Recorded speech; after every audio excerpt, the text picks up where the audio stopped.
Hi, and welcome to the course. I'm Dr. Michael Bruce, and of course, I will be your host. This is a course primarily dealing for people who've got issues falling asleep, staying asleep, waking up too early. There's a lot of different ways you can improve the quality of your sleep, and we're going to discuss that here as well.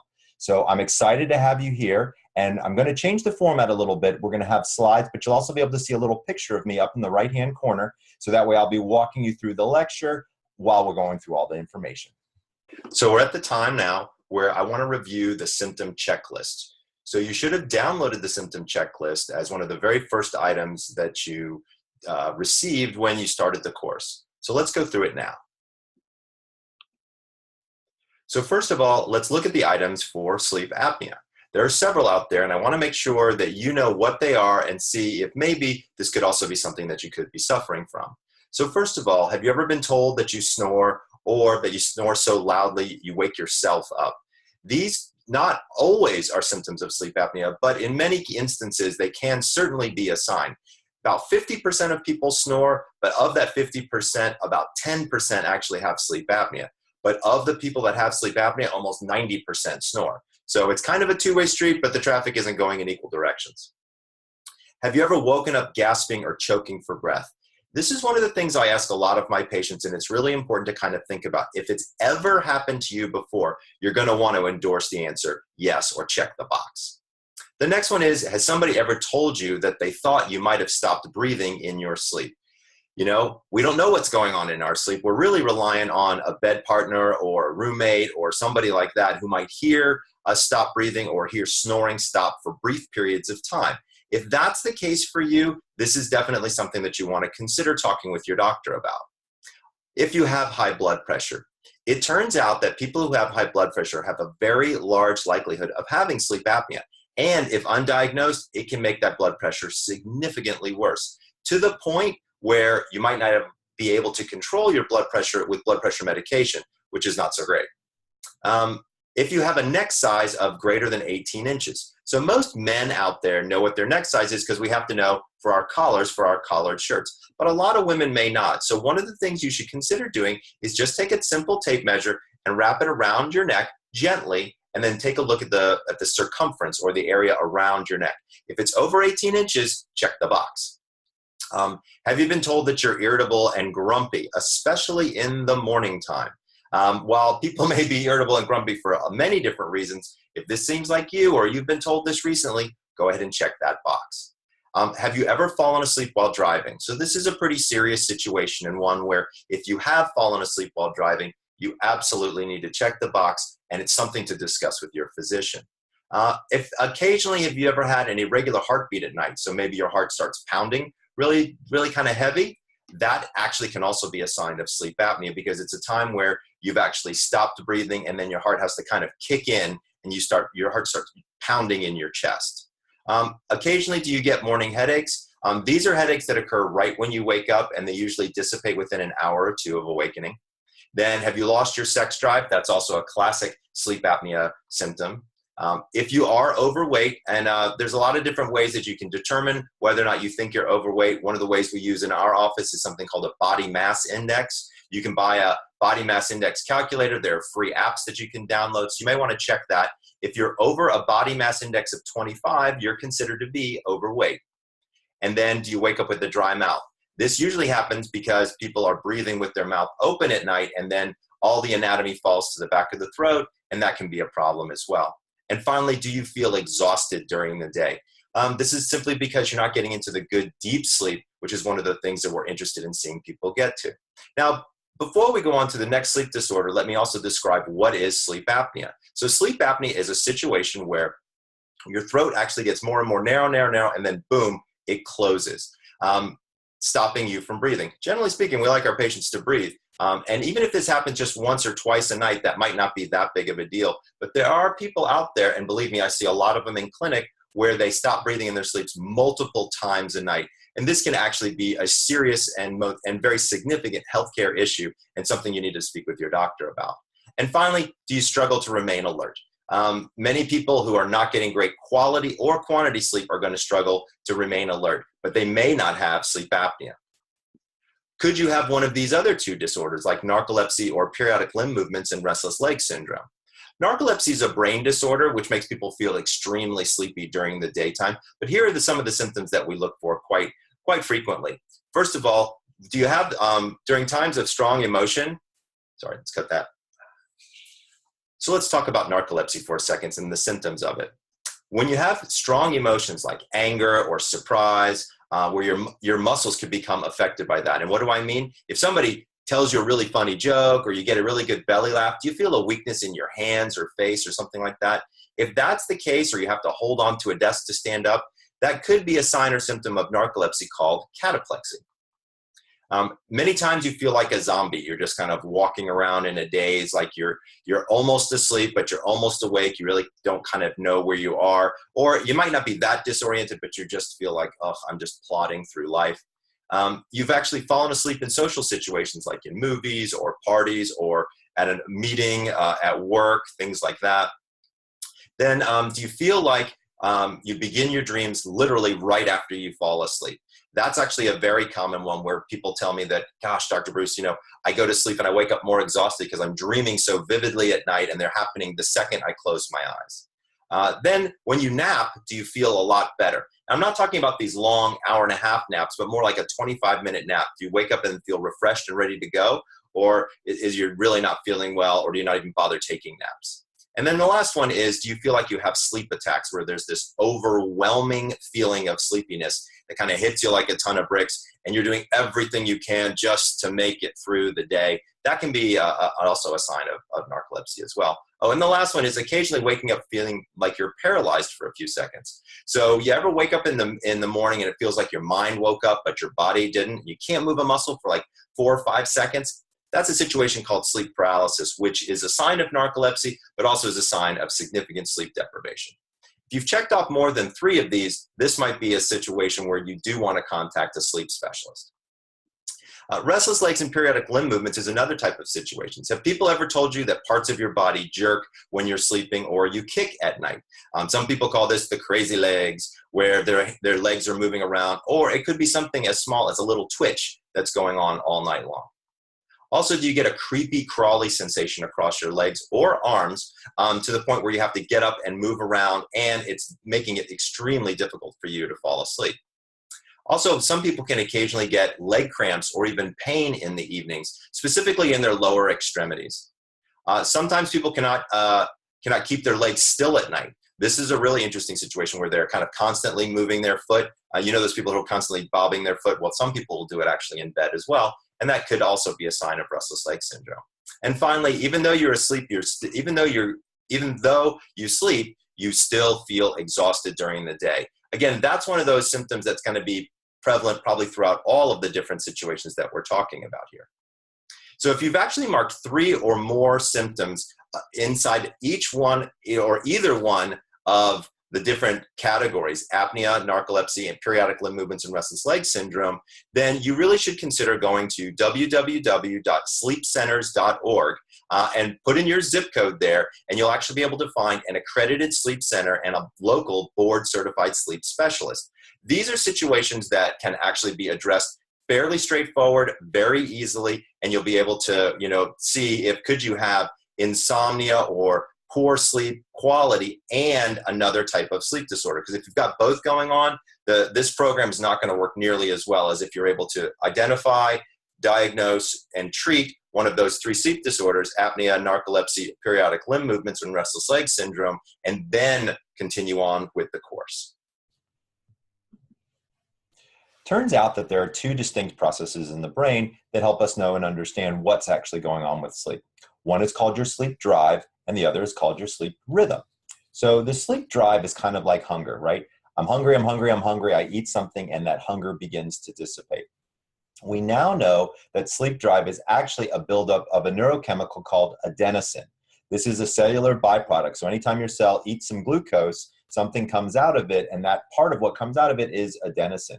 Gets into your bloodstream, makes it to your brain, and slowly builds up. You actually have receptor sites in your brain specifically for adenosine. Here's kind of a neat little factoid about adenosine. If you look at the molecular structure of adenosine and the molecular structure of caffeine, they're off by 1 molecule, which is pretty amazing. So we know that caffeine slips into that adenosine receptor site, blocking that adenosine, making it so that you don't get sleepy any longer. But as soon as you burn through that caffeine, the adenosine comes rushing in, and that's where you get that caffeine crash from. So as your body goes throughout a daytime, it's going to build up adenosine. However, that's not the only thing that's going to help with sleep. You also have a circadian rhythm, or otherwise known as your biological clock. And that's the thing that goes on inside your brain that tells your brain, okay, it's time to go to sleep. When your drive is high and your circadian rhythm is at just the right point and there's a balance, that's when the process of sleep occurs. If either one of those is out of whack, you're not going to get sleep. So as an example, many of you may have experienced a time where you're physically exhausted, meaning you have super high sleep drive and you go to bed a couple of hours earlier than you normally would have. And what happens? You lay there what I called wired and tired. You actually are super exhausted, but your brain doesn't want to go to sleep because your circadian rhythm isn't ready to go to sleep. So by having a consistent circadian rhythm, it helps the whole sleep process quite a bit. Now, most people also don't know this, but the sleep rhythm actually is all based on your core body temperature rhythm. So we know that core body temperature starts to decrease around 11 o'clock at night, signaling the brain to release melatonin. So as you hit this core body temperature peak and then it begins to drop, that's the signal to your pineal gland, which is kind of dead center in the middle of your head, to be able to release melatonin. Now, you've probably heard about melatonin, so let me give you a little bit more explanation on it. Melatonin is kind of like that key that starts the engine for sleep. It's not the only thing that you need for sleep, but you've got to have it at the right amount at the right time in order to actually fall asleep. The lowest core body temperature that you have is around 4 a.m., and then it slowly begins to rise again. There is a slight dip in core body temperature rhythm between 1 and 3 in the afternoon. Anybody out there ever get really sleepy between 1 and 3 in the afternoon? This is why. That core body temperature drop is another signal to the brain to release a small amount of melatonin, which is what makes you sleepy halfway through the day. It's not that you had a big pasta meal. It's not that you had a big pizza or something like that. It really has more to do with your core body temperature rhythm. In fact, if you think about it, this is something that's been going on from an evolutionary standpoint for literally thousands of years. In Latin American countries, we call it siesta. So we know it's going on in different places, but ever since we decided to get rid of the siesta and compact all of our work into one time frame, we kind of try to bypass that. So if you are getting sleepy between 1 and 3 in the afternoon, one of the easiest things you can do is go outside and get some sunlight, because melatonin is the vampire hormone. It only comes out in darkness. And so if you want to get rid of any melatonin that's in your system, go outside and get bright sunlight right to the eyes. I mean, you don't have to stare at the sun or anything. And what you'll discover is you'll actually have a renewed sense of energy. You won't feel nearly as sleepy. So again, the core body temperature is on a slow, slow rise till about 10:30, 11 o'clock at night. Now, for some of you out there, and we'll talk about this in one of our other lessons, there are people out there who are what we call early birds, or what I call a lion, or night owls, what I call a wolf. Their core body temperature actually is either ahead or behind what a lot of the other people out there are. And so their whole circadian rhythm is shifted either earlier or later. There's a couple things that we'll teach you how to do about that as well. Before we jump into the whole process of changing your sleep, I think it's really important for you to understand the basics of what is sleep. So there are stages of sleep, and these stages of sleep are all based on EEG, or brainwave monitoring. So there's light sleep, which is stages 1 and 2. There's deep sleep, which is stages 3 and 4. And there's REM sleep, which is a very different kind of brainwave, but also your eyes move back and forth. So when you look at this little histogram diagram that I have up here on the screen, a couple things to notice. So the orange is time when you're awake. Then your body goes down into stage 1 and stage 2. Then it goes into stage 3 and 4, which is the dark green. Then back into stages 1 and 2, which is the gray, and then into stage REM, which is the lighter green. That one system is actually a sleep cycle, and it lasts for approximately 90 minutes. As you'll notice across the screen, you have approximately 5 of these cycles a night. The other thing to notice that's really interesting is at the front part of the night, what you're going to see let's see if I can put it here, right here is where we see deep sleep. Deep sleep has a tendency to occur in the beginning of the evening, and REM sleep, the lighter green, is actually towards the end of the night. That's going to be really important later on when we talk about can you catch up on a good night's sleep. When you look deeply at the deep sleep, stage 3 and 4, here's what we now know. This is the wake up and feel great sleep. This is your physically restorative sleep. It's the sleep that happens again in the first third of the night. It's where the largest production of growth hormone is emitted. And this is where cellular repair and tissue regeneration occurs. And if you'll notice, I put a red box around this waveform called a delta waveform. So for any of you kind of geeky people like me who want to know and understand all of that, that is the waveform of physical restoration that occurs in your brain. That's actually taken from an actual sleep study. When we look at REM sleep, it's a little bit different. So REM sleep is the mentally restorative sleep. This is where you move information from your short-term memory to your long-term memory. It actually occurs in the last third of the night, like what we were talking about, and we actually see an increase in brain activity as opposed to a decrease, which is what we would have seen more so in the stage 3 and stage 4 sleep. Believe it or not, if you didn't know that somebody's eyes were moving back and forth and you just looked at their brainwaves during REM sleep, you'd think they were awake because there's so much activity going on. Interestingly, also during REM sleep, that's when the most calories are burned. And this is when we use information and we put it into an organizational structure, kind of like a filing cabinet in your brain. And so you take all the different stimuli that's occurred to you all day. So maybe it's advertisements, maybe it's an article you read, maybe it's a conversation you had, maybe you were talking with one of your friends. You take all that information that you want to remember and you can put it into an organizational structure for recall and for problem solving. One of the things that we do in our family is if there's any reason to make a big decision, we sleep on it in order to let our brains coagulate all of that great information. And then the next day, we can usually come up with something that's pretty good as a solution. So what is sleep deprivation? It turns out that it's different for each individual out there. What is sleep deprivation to me might not be sleep deprivation to you, and vice versa. Now, I'll tell you a little bit about my sleep. I'm a 6.5 to 7 hour sleeper. I have been my entire life. So first of all, 8 hours is a myth. We'll talk about that more in a minute. But if I get 5 hours of sleep, then I become sleep deprived. But if somebody who normally gets 8 gets my 6.5, then they will be sleep deprived. But obviously, I wouldn't be. So it's when you're not getting the amount of sleep that you personally require. That's going to be the time when you're becoming sleep deprived. The research says anything less than 5 to 5.5 hours is without question called sleep deprivation. There are some people out there that claim to be short sleepers. These are very few and far between people. I think it's like 1/100th of 1% of people out there. I'm not positive on that one. Are actually short sleepers. These are people who only need 4.5 to 5 hours of sleep. So I would say that for everybody out there, you need a minimum of 6, probably closer to 6.5 hours of sleep. But what the research says is anything less than 5 to 6 is really a problem. It appears on average, the average human needs somewhere between 7 and 7.5.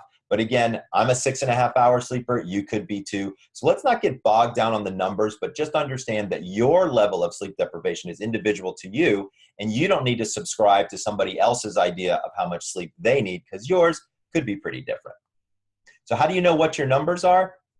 Again, if there's a U-shaped curve in the data that says, hey, there's a lot of different things that can vary for different people. As I told you before, I personally sleep between 6.5 and 7 hours. If I lay in bed for 8 hours, I'm miserable all day. If I'm out of bed in 5.5 or 5 3/4 hours, I can barely function. So you got to figure out what works for you and then see if you can get it. The next question becomes, well, then what is sleeplessness? Believe it or not, there are several different types of sleeplessness. There's people who have problems falling asleep. There's people who have problems staying asleep. And then there's people who wake up in the middle of the night and can't go back to sleep. So there's lots of different types of sleeplessness out there. And you might fall into 1, 2, or 3 of these different categories. What I like to tell people is what I call Dr. B's rule of 3s. So there's a way that you can determine if your sleeplessness has gotten to the point where you probably need to take a course like this and or maybe see a professional. Number 1, if it takes you longer than, oh, yeah, it's going to be crowding that. There we go. Takes you longer than 30 minutes to fall asleep, number 1. If you are awake for longer than 20 minutes, more than 3 times a night, number 2. If either of these happen more than 3 nights a week, number 3. And if they're going on for more than 3 weeks in a row, number 4. So these rules, and you can see where I came up with the 3s idea, will really help you understand better if, in fact, you are having what could be considered to be a problem with your sleep. Now, when you start to look at sleeping problems, it's good to know and understand what's going on behind them. Why might you be having all of these issues with sleep? And there's what I call the 3-factor model here. Factor number 1 is that many people out there, and probably everybody who's watching this, has some sort of pre-existing characteristic. 2 of these characteristics are people who are what we call worriers. They have a higher level of anxiety. They're more perfectionistic. That kind of individual, right? They worry about their kids, they worry about their family, they worry about their job. They are worriers.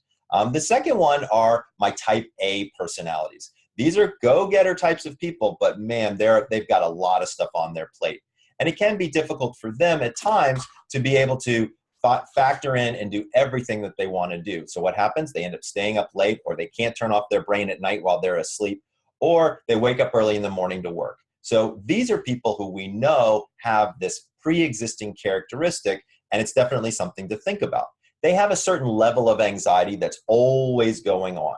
That should make sense to you. Factor number 2 is some type of precipitating stressful event occurs. Now, these events can be all kinds of things: death of a loved one, divorce or relationship issues, health problems, moving, kid problems, job stress, financial stress. And it doesn't always have to be bad stress. Sometimes it can even be good stress, like planning your wedding or going out to a party or things like that.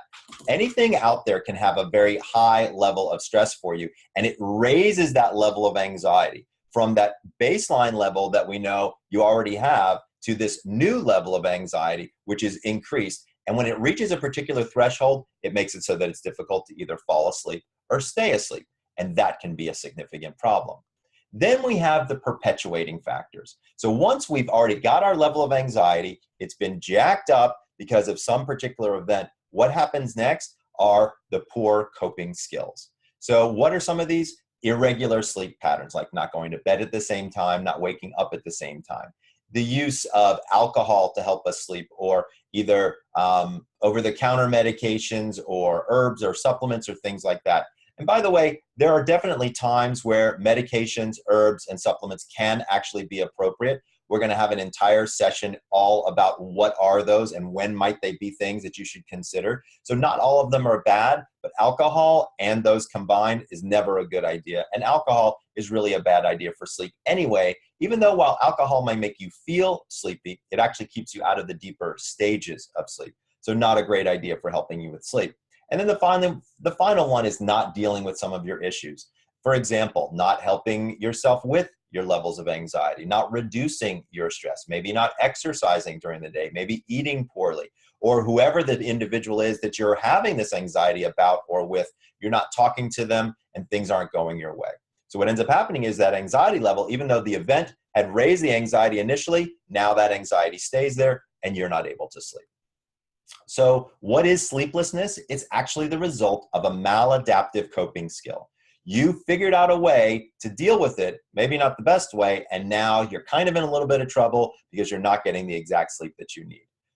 Here's the great news about that. This means that you can now relearn how to sleep. It's not going to be difficult. I promise you, I'm going to walk you right through the steps of this, and you'll be surprised at how simple it is. I probably shouldn't have said it's not going to be difficult. It's probably going to be one of the hardest things you've ever done, but the steps are not particularly difficult. So hold on, because I've got a method that I've been using for over 16 years with people, and it works really well. It's all based on something called the FAT model, which stands for feelings, actions, and thoughts. One of the things that we know is whenever we're in a particular situation, these 3 areas, actions, thoughts, and feelings, can affect one another in a very circular manner. As an example, you might do something that causes you to think a particular way, right? So let's say that you are having an argument with your boyfriend or girlfriend, okay? That's an action. And then after that argument, you think, gosh, that person wasn't being very nice to me. I'm not really very happy about that. And you start to have these negative thoughts. Then you start to have feelings about that person, like, wow, I'm not too thrilled with that person, or I'm kind of sad about what they said, or I'm hurt about what they say. And so then what do? Then you avoid that person, another action. And you can see how this cycle has a tendency to go round and round and round. Here's part of the problem that has to do with sleep. Sleep follows this exact model, okay? And here's what we know about it, is if I turn to you and I say, well, we've discovered that you don't have some very nice thoughts about sleep. You think, for example, that if I don't get 8 hours, it's gonna take, time off the back end of my life. Well, I can't just turn to you and say, hey, do me a favor, don't think that.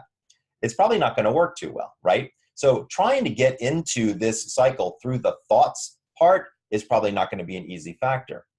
Feelings. Well, if you've already got these ideas about sleep and you're thinking these thoughts, it's going to make you feel anxious, worried, scared, or even angry about sleep. So if I turned to you and said, do me a favor, just don't feel that way anymore, that's probably not going to work either, because it's almost impossible to turn to somebody and say, don't feel that way or don't think that way, and have that actually happen literally overnight. So the best place for me to probably break into this cycle is in the actions phase. Because if I give you very specific actions to do, and I know that these actions work well with my perpetuating factors, I'm probably in the ballpark of being able to help you out. So we're going to focus in on actions, because the other thing that we know is in the last phase of this treatment, we're going to address your thoughts, which will eventually affect your feelings. So one of the first things that we're going to do is we're going to limit the time that you spend in bed. So now you're probably wondering, Dr. Bruce, I'm not sleeping particularly well, and now you're telling me I need to be in bed less time? Exactly. It's very, very counterintuitive. You've probably never heard of this before, but it actually really works, and it works well. If you actually limit the time in bed while keeping a very strict sleep schedule, you accomplish two very important goals. One, by limiting the amount of time in bed that you have, you don't have time to sleep. So your sleep drive actually increases. Remember that hunger where it gets bigger and bigger and bigger? We want to increase your sleep drive. And we're going to use your sleep deprivation as an advantage, not as a disadvantage. So that exhaustion that you're feeling right now is actually great. It's exactly what we want you to have, because it's going to help us get you to sleep during the limited time in bed I'm going to allow for.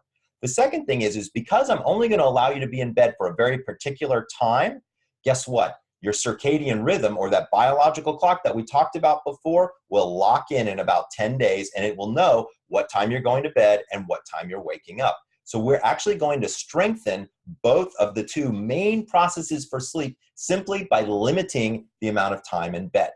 I know it sounds scary, and I know it sounds counterintuitive. I've been doing this for 16 years. It works really, really well. You just got to follow the schedule. The more strict you follow the schedule, the better off, I promise, you're going to be. So now I'm going to introduce to you a new tool called the Sleep Diary. You should have downloaded this. If you haven't yet, don't worry, you'll be able to download it, but I'm going to walk you through what is a sleep diary and how does it work. So first of all, in a sleep diary, just like any other diary, you're going to write stuff down. These are the different items that I'm going to ask you to look at. Things like, what time did you get in bed? Guess how long it took you to fall asleep. And I mean it, guess. I don't want you staring at the clock. How many times did you awaken, and how long were those awakenings throughout the night? What time did you wake up? And then I'm going to have you rate your overall levels of sleep. This will all make sense in just a few minutes.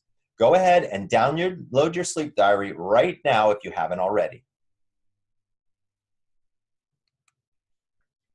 So having downloaded the sleep diary, this is exactly what it should look like. Now this looks like kind of a big chart, but don't worry, let's break it down and go through each item so we know exactly the type of information that you should be collecting. So step one is you write down what time did you go to bed and give a clock time. You'll notice here I've got 11 p.m. on the screen, right? And so I'm just picking this as an example bedtime. That doesn't mean you're supposed to go to bed at 11. I'm just using it as an example. So let's say for argument's sake, you go to bed at 11. Then you guesstimate how long it took you to fall asleep the next morning. Once you've written down the time of bed, turn the page over and try to go to sleep. Do not try filling this out throughout the night. The next morning is when you start on questions 2 through questions 10. So let's say the next morning you think, well, I laid there for quite a while. It took me 45 minutes to fall asleep. Right in there, 11:45. Then I want you to know, what time did you wake up for the day? Now, during the week, that might be a pretty stable time because a lot of people have to get up for work or get their kids together or get a family member up or something like that. So that might be a time that's fairly stable throughout the week. Then I want you to put down what time you got out of bed. Sometimes people will hit the snooze button. They'll be staying in bed a little bit longer. So I want to know that piece of information as well. Then I want to know how many times did you actually wake up? If you can remember, as well as the amount of time of each awakening. So here you'll notice in question 5, I put down that you woke up 3 times, and the first time was for 25 minutes, the second time was for 45 minutes, and the third time was for 15 minutes. This is exactly how I would want you to have it on your sleep diary. I would want to know if you took any naps, how many, so in this instance, 2 naps, and then I would want you to rate the quality of sleep. And I've given you a rating scale on the diary itself. 1 poor is very poor, 2 is poor, and so on. So you'll see here I rated this sleep as poor and as a quality measure, and then the sleep quantity I measure on a scale of 1 to 4 as well, and this one I measured as very inadequate. Hopefully this all makes sense. So now your assignment, should you choose to accept it, kind of like a Mission Impossible thing, is to complete a 1-week baseline. Okay, so what that means is once you have 5 days of information logged in, I want you to come back and I'm going to teach you exactly what all of that information means, taking a look again at our model, right? The model of the behavioral aspects of sleep and understanding those 2 processes, and I will be able to then assign you a new bedtime. Or in fact, you're going to be able to figure out how to assign it for yourself.